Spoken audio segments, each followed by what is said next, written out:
Now, it's become common practice to appoint judges to preside over commissions of inquiry. Now, since the days of the Kampepe Commission, we've since witnessed the Seriti Commission and, of course, lately the State Capture Commission of Inquiry, among others. Now, the findings of these commissions aren't always welcome by the public in some cases, and they even end up being challenged in court. On this show this morning, University of Cape Town's Associate Professor in Law, Dr. Cathleen Powell, helps us answer some of the mind-boggling questions surrounding the commissions of inquiry. Kathy, good morning to you. So what's the significance of these commissions, and are they really necessary? They oughtn't to be necessary, I think, is the safest answer, but sometimes they are.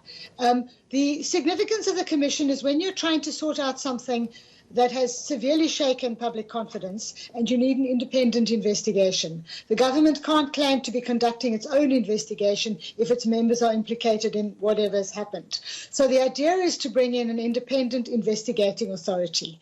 Now, commissions have been used through the ages to try settle these both factual and sometimes also policy debates as to what's gone wrong and how it can be put right. Unfortunately, a lot has gone wrong in the South African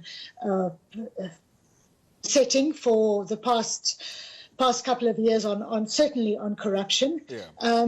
And this is an attempt now with these various commissions to make sure that we have on official record what happened.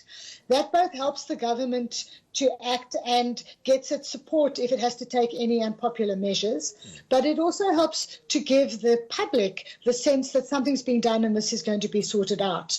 The danger is that it can stop at the point of giving the public a nice warm fuzzy feeling and then not actually do the hard work that is required afterwards. And of course, the issue that people will always complain about is the consequences of these findings. Why are they never implemented?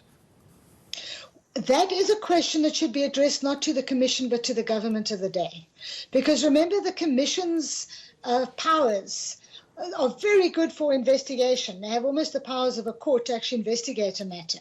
But all they can do at the end of it is make a recommendation to the person who appointed them. And at that stage, their powers end. So if we've had a commission and then nothing's happened afterwards,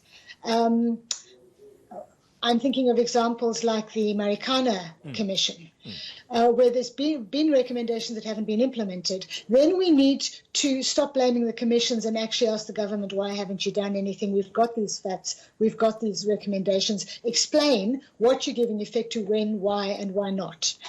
So whether they are, why they're not implemented, we must ask the government. I think it may be because of that tendency to think that a commission is going to sort the problem out by itself and not that a commission is just going to give us our starting point.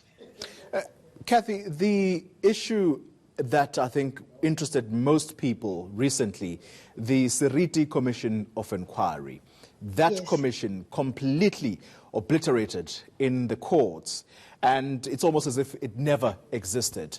The impact of this on the judiciary's credibility, and in particular the image of the judicial officer who was running this, is enormous. Well, it cuts both ways. It does cast bad light on the judicial officer who was running it. It is a seriously scathing judgment, and with good reason. It simply sets out all the information that, well, some of the information that Judge Seriti refused to even consider during the investigation, and it shows how unevenly he handled implicated parties in their testimony and parties who are actually bringing incriminating evidence. So, yes, Judge Seriti does not emerge out of this looking good at all, but I'm not sure the judiciary as such has taken such a knock. First of all, it was a judge, well, 3 judges who overturned the Seriti report. And secondly, the way they did it was by calling on established principles of law that require commissions to work under the law, require them to follow proper procedure, require them not to ignore relevant factors. It took those principles of law and it applied them in an open, transparent, and obvious way.